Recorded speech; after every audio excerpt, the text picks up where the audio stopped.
How did ancient Mesoamericans play in their ballcourts? Imagine a game that combines athletic skill, religious meaning, and fierce competition all in one. That's what the ancient Mesoamerican ballgame was all about. These games took place in specially built ballcourts that were often part of larger ceremonial centers.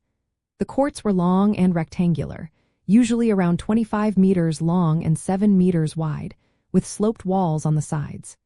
The game was played by two teams facing each other across a center line. Players used their hips, thighs, elbows, and knees to hit a heavy rubber ball, which could weigh between 3 and 6 kilograms. They weren't allowed to use their hands or feet, making it a tough and demanding sport. The ball was made from natural latex mixed with plant juices to make it more elastic.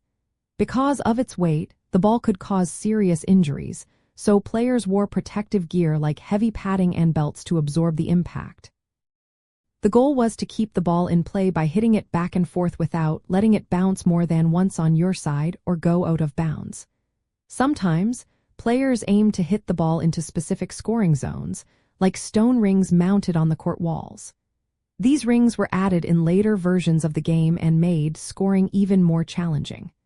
The game was not just about winning, it had deep symbolic meaning.